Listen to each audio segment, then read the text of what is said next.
Today is the third day of the November 86 retreat.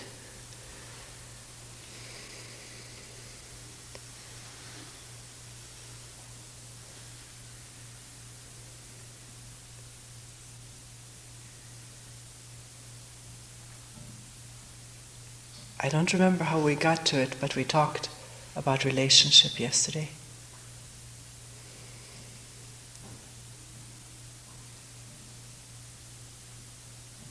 The talk itself is not very much in my mind anymore.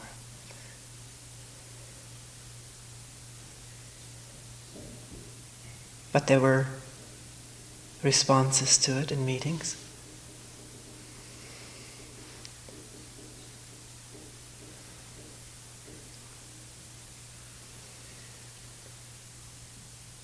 Someone said,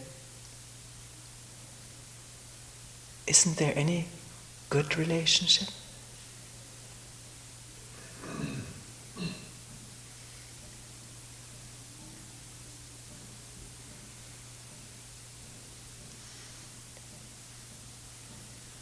What is relationship? What is a good relationship? And a few people also felt they didn't quite put it that way. You seem to be down on relationship. Oh, are you down on marriage?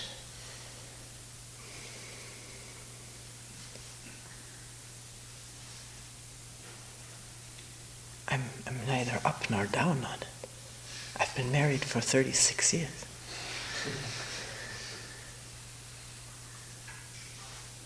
And we're still together.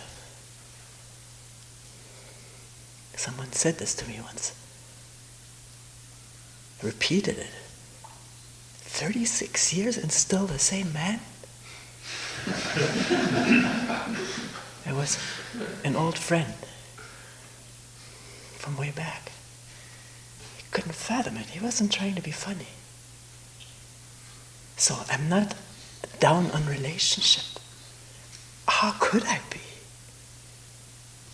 We live in relationship.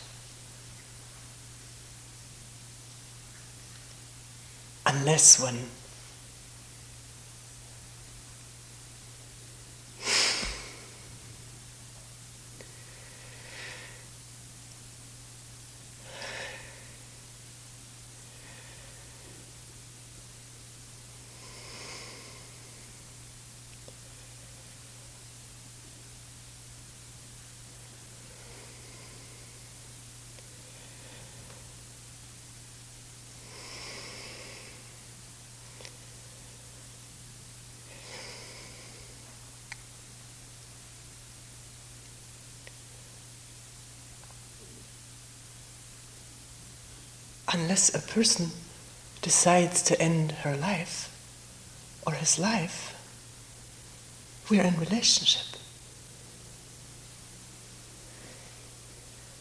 Or withdraw into hermitage, solitude. And even then,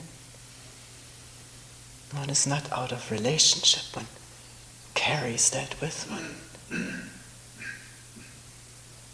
One is now in relationship with concepts and ideas and hopes.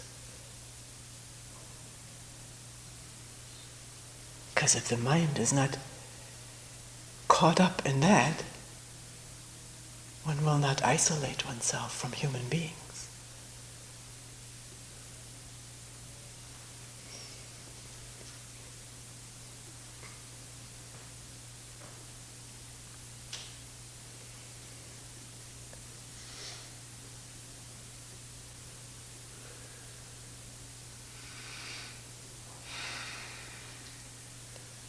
So,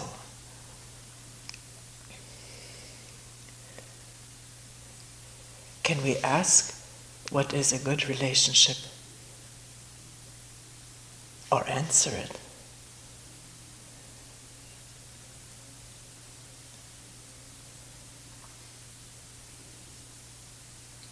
before we understand how we relate. And that this is all that I'm questioning. I'm sorry if it sounds evaluative at times. It is not meant to be. It is much, much too serious how we relate to each other to be confused or blurred by evaluation. Then we can't look. Then we can only see through the glasses of what it should be like. Being in relationship. And maybe we prefer to think and look that way. It's how we live.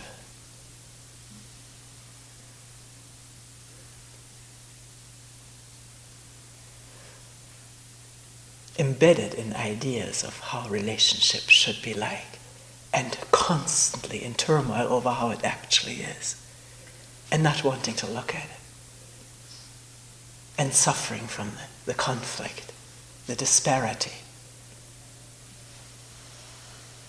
and thinking if I only was with another person there, it would be right, and the continuation of the romantic ideas, which don't help to see the truth of how do I relate to the person I'm living with, to the people close around me, the person in the store, in the shop, in the office.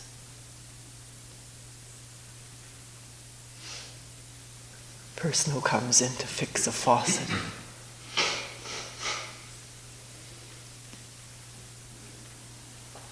People who come to the door to sell their religion.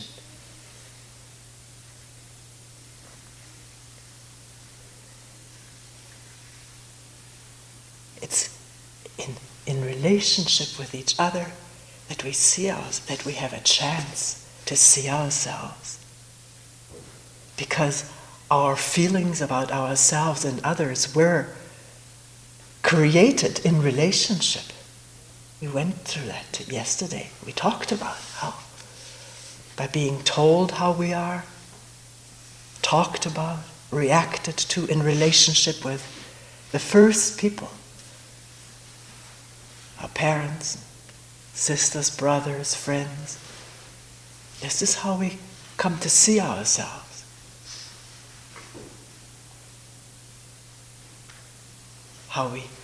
Where we lay down these images.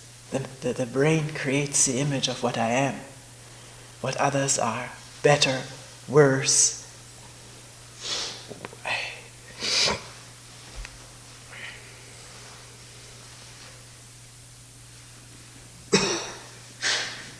As a child, I don't question that. My parents are almighty, omnipotent, omniscient.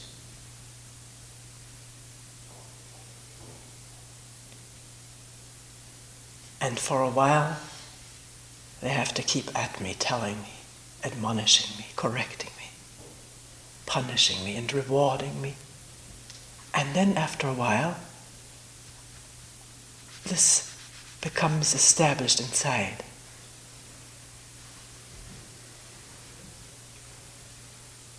Parents don't need to say it anymore. The program is there now to talk in their place. That's why. That's a very delicate situation and difficult when the little brother or the big brother and sister starts correcting the baby sister or brother according to what he or she has learned. And then the confusion, because the parent will often interfere with that. Don't tell, you don't tell, leave that to me. It's confusing, isn't it?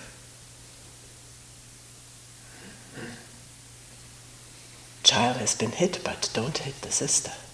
That's bad, you're bad. What a confusion in this brain, in this network of thinking and imagery. We can all figure this out and look at it for ourselves.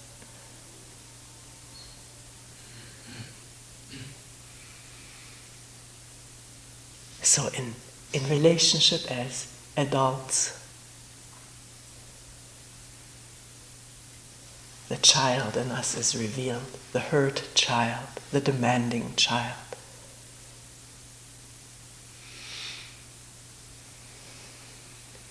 The one who wants to dominate because he or she has been always dominated, or wants to submit because it feels so safe to have the other one take care of one, think for one, be in charge for one.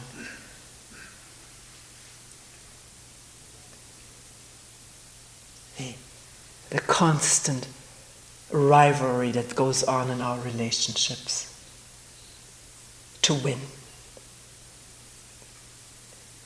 not to lose. The fear of losing in a discussion, in an argument, is so real. It's fear of humiliation.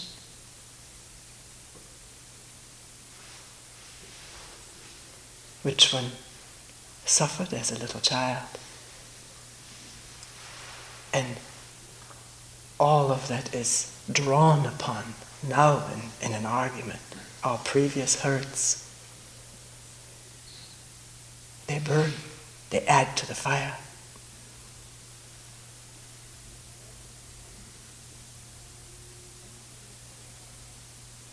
Sometimes to the extent of making any relationship now totally impossible.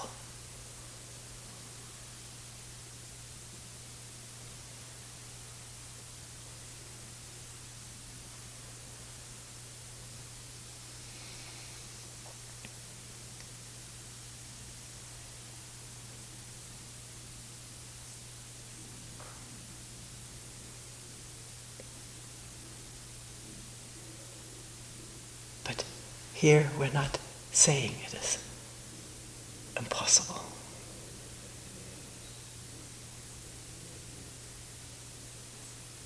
Even though it may seem so to some people or to many people, impossible to get out of the reacting patterns, the fearful patterns, the feeling of isolation, of division, separation,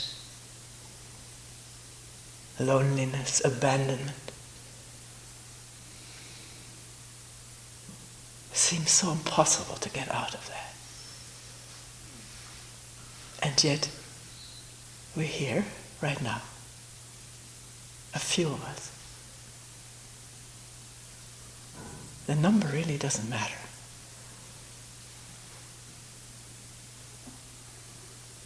To see whether we can understand reaction, conditioned habit, and not just be blindly caught up in it and perpetuate it back and forth between each other through revenge. An example was given yesterday of the little girl. I think we all remember it.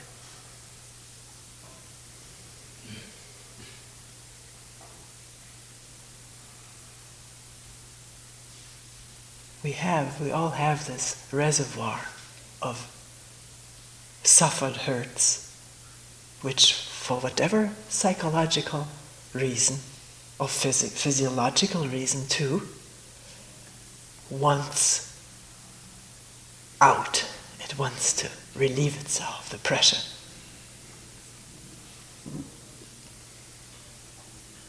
And unless there's very careful attention and seeing how utterly important it is to see what we're saying, what we're doing, where we're coming from. This reservoir of unfinished business, unfinished hurt will work through little retaliations or big revenges.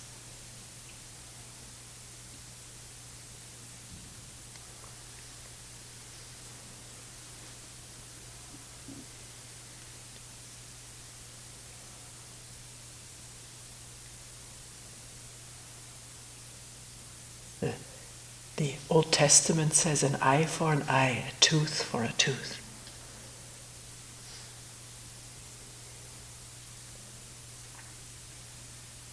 So this tendency of ours has been sanctioned religiously. But it doesn't mean we can't look at it and wonder about it and question whether it can come to an end in oneself through seeing it, not romantically or idealistically thinking of oneself in relationship, but seeing how we relate. And this is what the talks are about. Not to knock something, but to vent opinions of mine, of feelings that I have about marriage or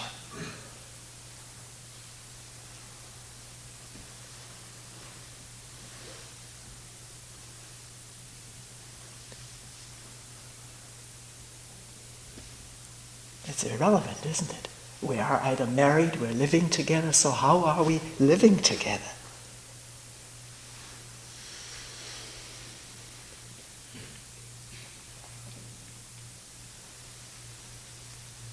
And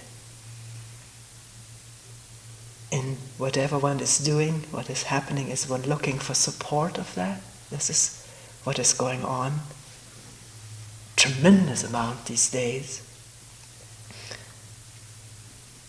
Support groups forming and support therapy in which one accepts each other. I'm not knocking it, I'm describing it. One is accepted, one shares, and one feels good that one is not alone in this.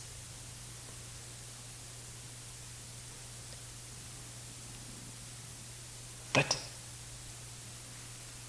here, support is not the important thing, even though that we all share this mind of fearing, of loneliness, of suffering, of hating and revenging. That is said all the time. And saying it is not enough, one has to see it. That it is so, it is not unique. Me, my ways, my unfortunate or fortunate ways. We share that. All one needs to do is talk openly, really openly with friends, and not pretend. And then it's revealed how similar our problems are.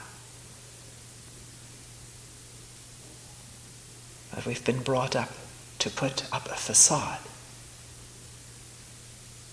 to pretend all is well.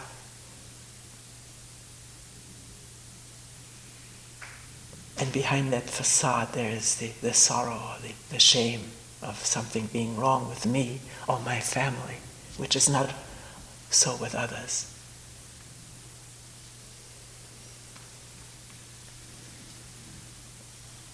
So can one see pretense and put it aside, really look?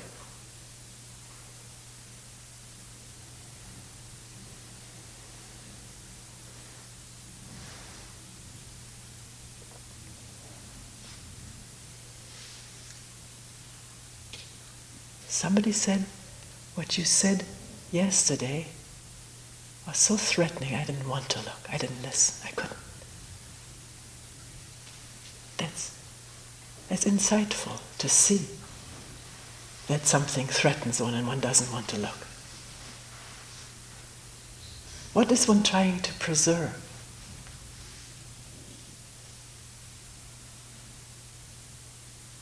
to keep intact.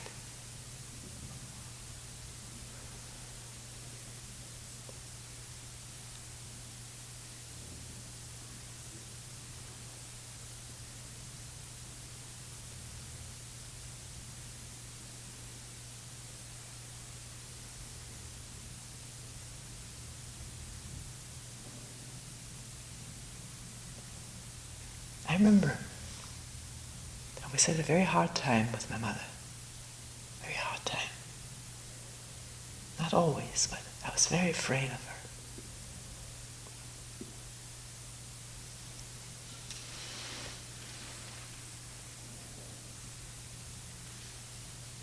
And she was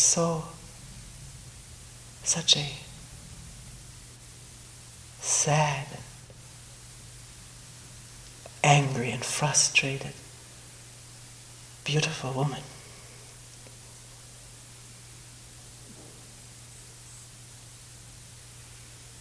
So impressive in her education, her looks, that I kept building that ideal up all the time. And then there was the reality. And then when I was not with her, the ideal built up again. And then it all break down again.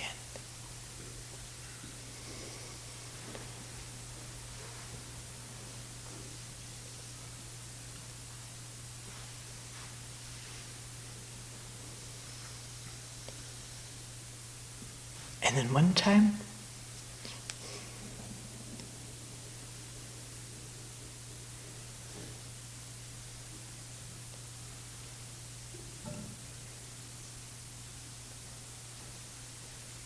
I was standing quite a distance apart. I was in the living room. She was standing quite a distance away in the dining room. I was already living in this country, visiting at home. And there I saw her without any image. And there was no image here either. Nothing.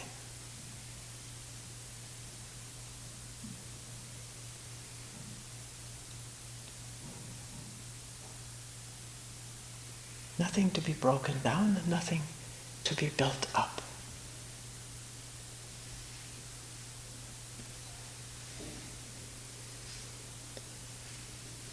And at that moment there was love, which was, it could not be touched by anything.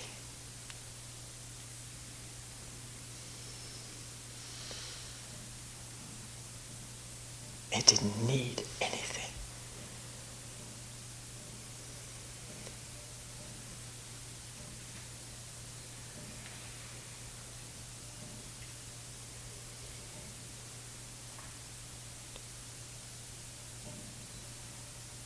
I don't know whether she felt the same thing, I can't tell, but there was no problem in the relationship. Because I also did not have the image that I knew she had of me, not just the image I had of myself, independent of her, but I always knew how she felt about me, what she thought, and that puts one into a straitjacket, doesn't it? People tell me this when they come, some people, when they come into the room. I have a feeling of what you think about myself. About me, says the person who comes in. I have a feeling how you think about me. And that you may feel bad the way I am, and then I feel embarrassed for you. You know how complicated it gets?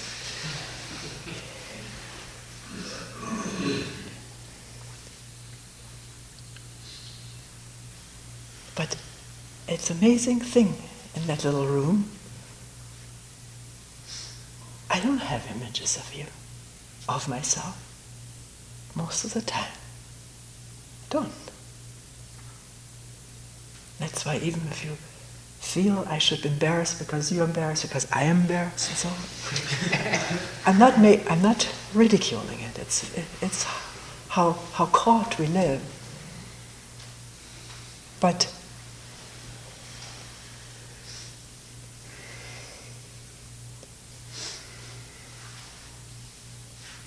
I'm glad when it's brought up, because then we can clear it up maybe. At least I can say, no, I don't expect, I don't imagine what should happen. I'm just listening. Here's someone coming in. And I'm glad you're coming in.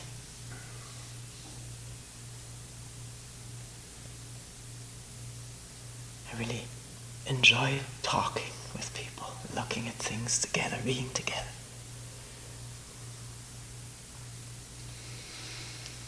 And then sometimes I ask, does that help?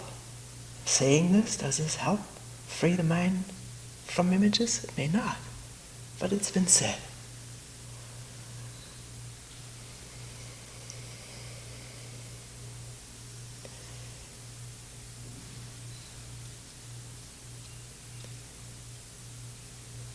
Can one see how they, a projector,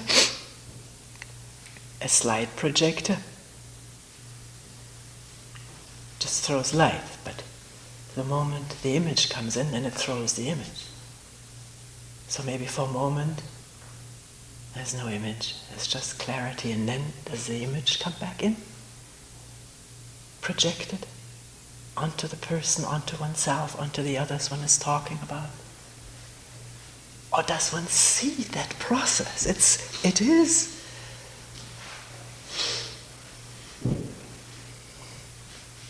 open to discovery.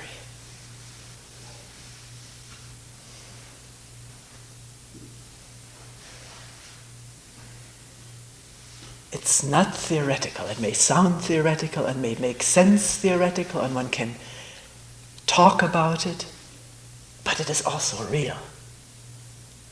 And it can be seen as real, that there is an image. Not that the image is, what the image says is real. It is just image, memory, idea, and so forth. It's not the person.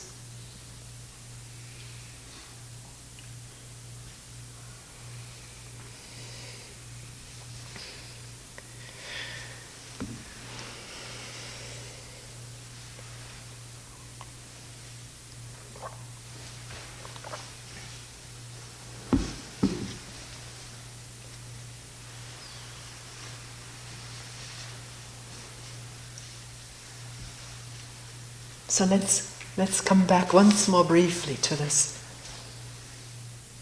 feeling one gets that Toni is knocking something because she's looking at it and questioning it. Can, at that moment, when one has difficulty in listening, at that moment one can see a lot. If one will take the pain and the risk of something coming tumbling down, the scaffold that we build up about our relationships, each other, at the risk of the scaffold coming tumbling down, can one see how one craves romantic images?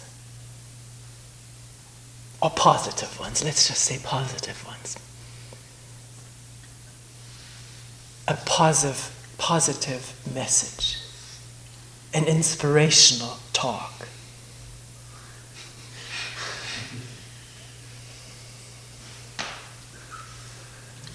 And the tragedy of it, because that does not liberate, it does not free, it just perpetuates the way we've been living. In scaffolds. In prison, in solitary confinement.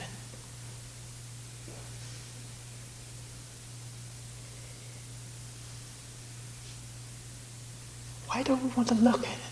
Because we're afraid of losing ourselves?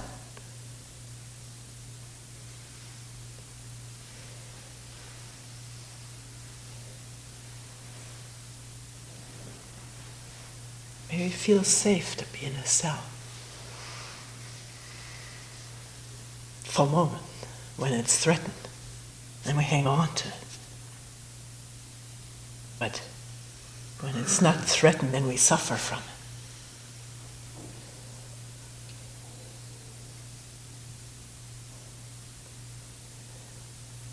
So somebody says, look at it. Here, this is how it is. Or is it like that? Very often we question. And please, if something is not put into question form, it's open to questioning. We may say something wrong. May not have seen it right.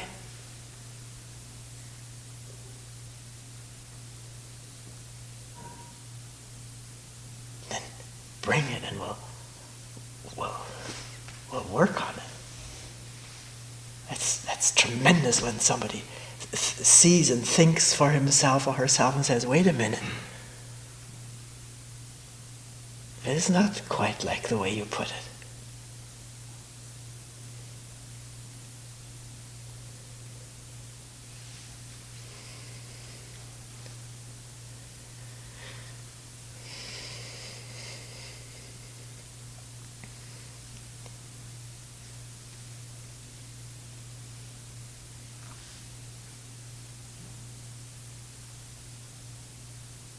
Seeing, understanding, or insight into what actually happens this morning, this moment, that's freeing.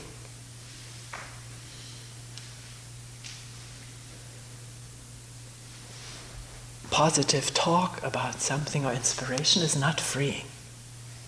It may give one a tremendously good feeling and buoyancy, and one walks on air for a while. And then, after the up comes the down. The high, it's called. And one needs more inspiration, more drugs.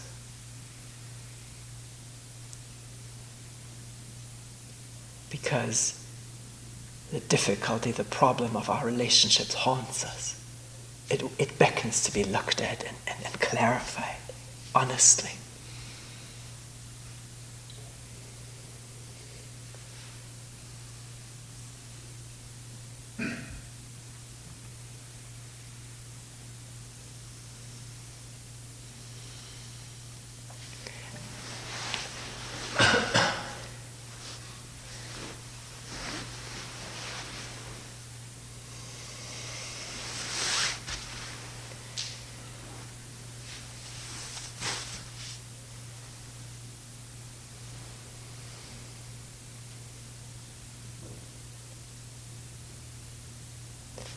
Before I want to come to that question of what is a good relationship, and is there such a thing as a good relationship?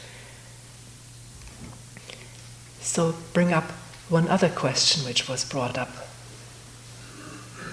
Maybe it's already been dealt with, but it came so freely and frankly. A person saying, what's wrong with wanting a relationship? I want one. And it's only because I want one that I may get one. I didn't want one, I wouldn't get one. Don't laugh. The person was serious.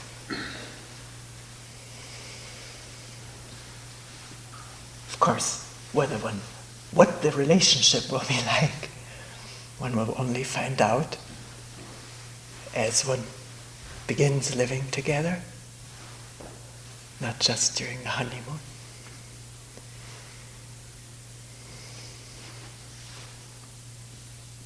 But day in and day out, with the daily problems we have, the pressures we live under, the way we live.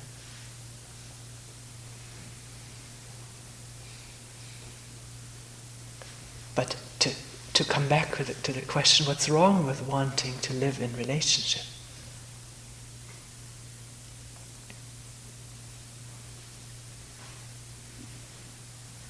person didn't just mean that we are all related. Obviously, we can't not want, we are related. All of us are related to each other. Very closely. But this person meant a relationship with one person, with a mate, something of duration.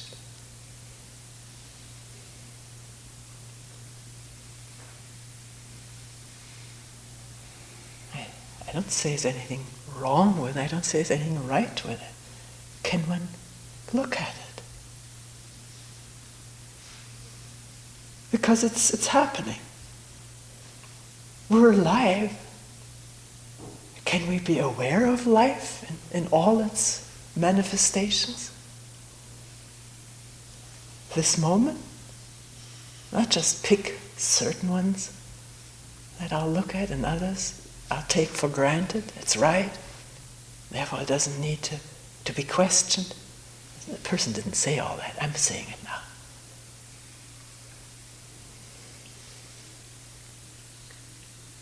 This wanting a relationship, where does it come from? And can one look at that? Doesn't it come out of this tremendous feeling of loneliness? Fear?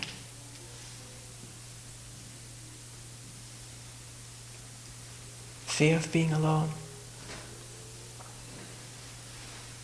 It may not be the whole source of it. There's also the joy of living together, of sharing.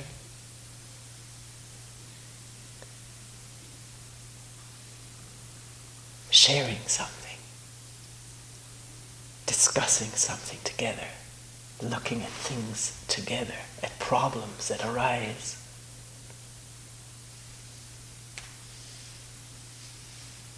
Really, not just superficially talking about it, but plumbing it, because one is living together.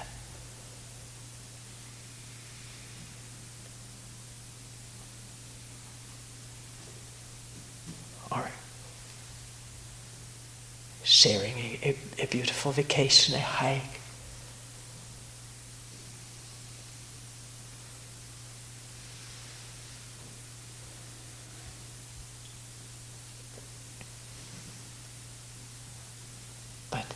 Living together aren't just hikes and vacations. Most of the time there's no vacation.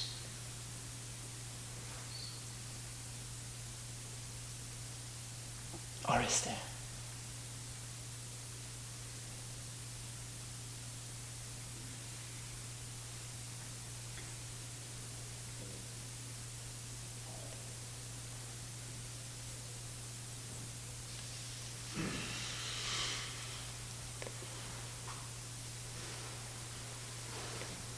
So what is there such a thing as a good relationship?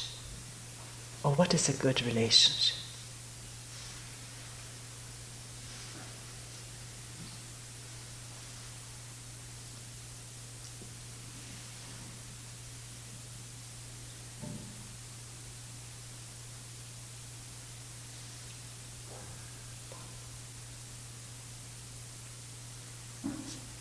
We're limited right now to two people living together. But whatever we come up with must hold for all relationship.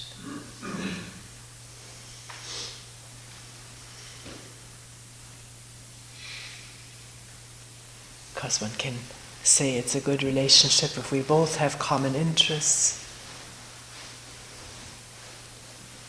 We both like to hike, we both like to scuba dive.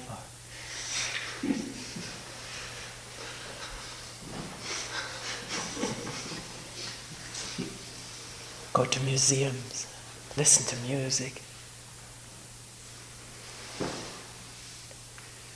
plays, go to movies together. Then there's so much to share.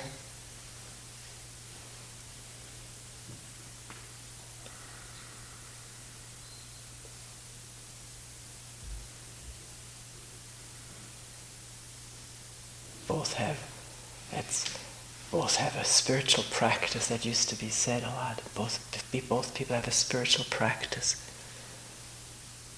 that makes for a good relationship, but over the years, none of us has held relationship together.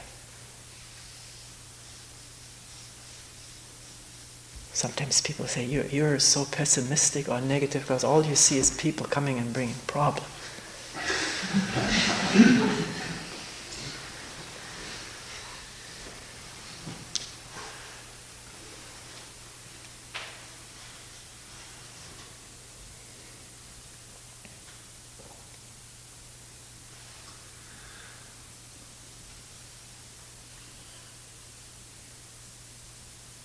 But the problems that people bring and that we look at are never specific problems.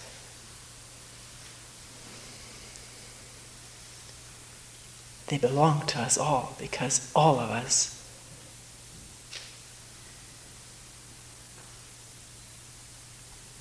feel me, mine.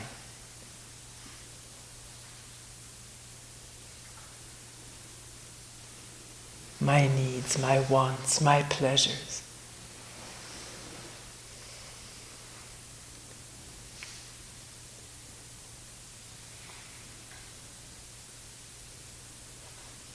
And very rarely does this coincide like a smooth system. And if it coincided as a smooth system, that the wants and needs sort of interlock, I'm still questioning whether that is a good relationship.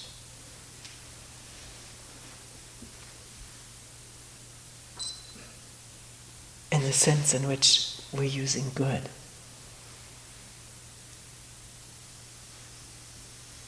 Which does not necessarily mean pleasurably always, or harmonious in the common interests. But it means two human beings not totally locked into me first, mine. And not totally locked into imagery of me and you. What I want of you, what I want you to be as my mate. Which, if that takes place, as it takes place, means constant trying to change that person. Or wishing he or she was different. Which does not make for a good relationship.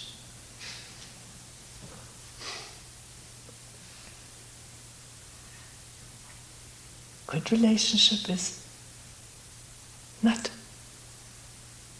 no ideal image of what he or she should be like, or what he or she has done yesterday in the past that hurt me so much I can't forget it. And then this little revenge pattern constantly causing counter-revenge friction, sadness, and then the making up.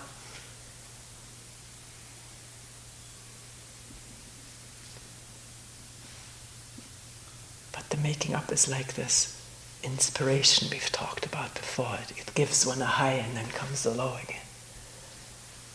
It doesn't free. It doesn't free from the image of what I am, what you are, and what relationship is.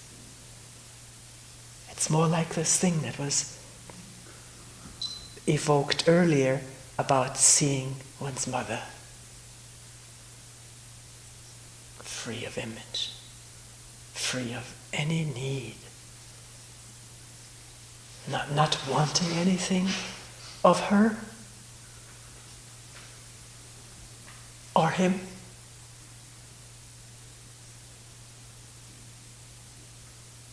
Not wanting.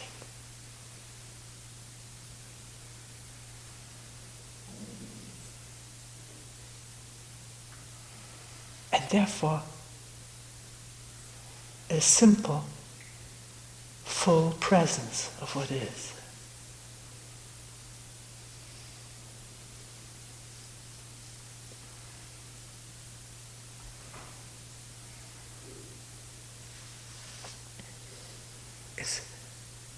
Is that being idealistic?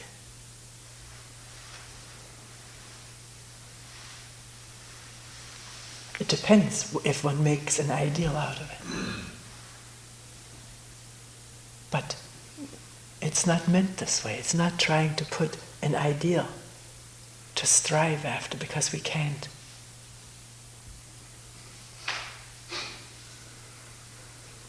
We can't get that by striving for it. Striving is image.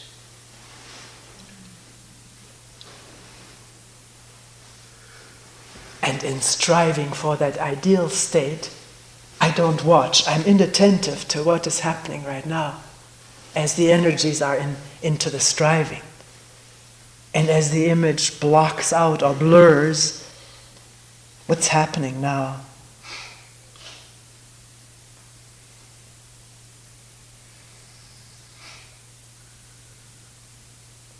So what choice do we have?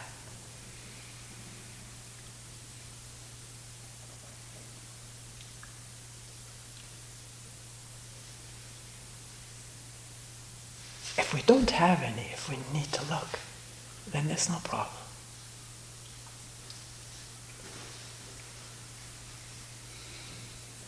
No problem of the scaffold tumbling down. If it does, it does.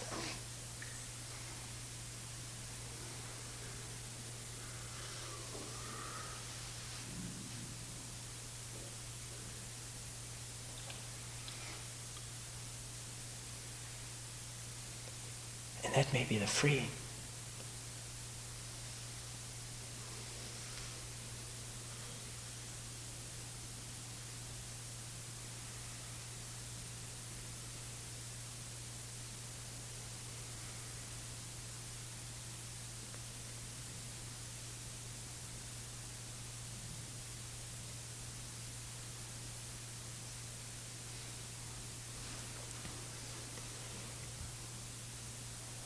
There may be the misunderstanding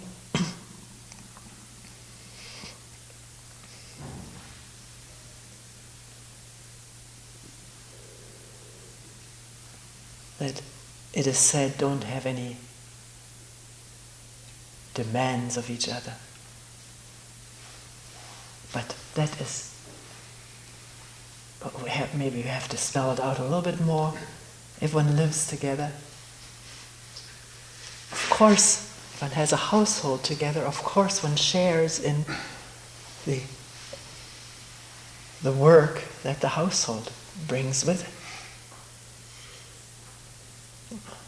Maybe not of course, but one can discuss that and be reasonable about it. If not, there's already cause for friction.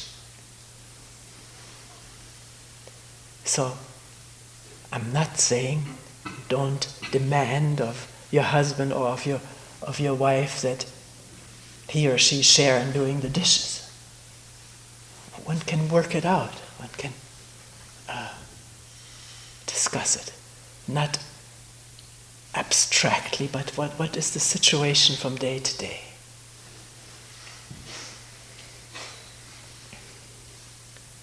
Or who is with the children when? All of this does not need to be a problem if one is not beset by ideals, how one should be and the other should be and how this household should function. One can look at it anytime and change what doesn't work or if circumstances change. Overtime work for one of the spouses or whoever lives together, then a change has to happen. To be flexible and open and not blindly run by old patterns, the way it was at home, the way my mom was, or my dad. We are run blindly. We talked about this. We have these parents here, right? Or here, all over, everywhere.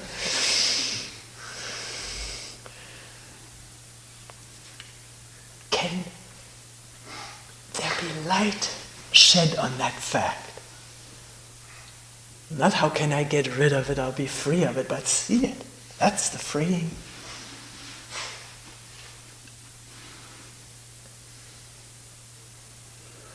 And then if the next moment there another program runs, this one exasperated, I thought I was done with all programs.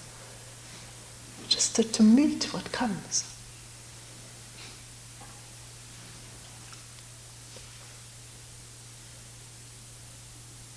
And if the other one does not want to discuss, wants to be to himself or herself, will one pressure the person? A good relationship means we have to discuss. That's idea again. To be so sensitive to. Because from ancient days, being under pressure means reaction, resistance. And that can come so much easier into awareness when there is no pressure. To talk or to open up. Then one can hear oneself be closed. One can hear that. One can see that much easier. If one is pressured, then so easy the old reaction, which we all were experiencing as children and stored up. To sulk or to be moody or whatever. To resist.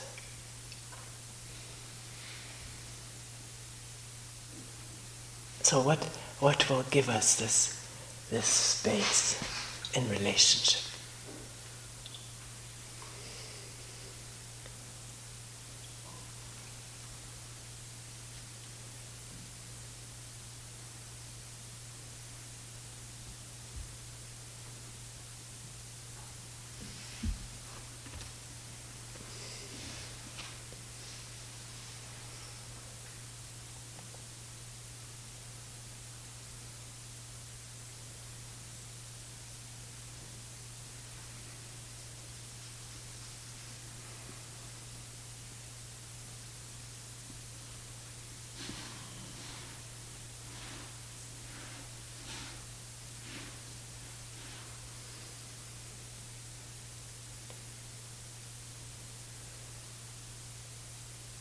I do feel that it is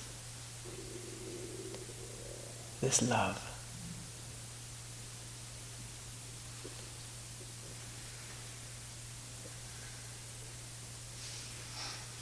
which doesn't need anything.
We will end here for today.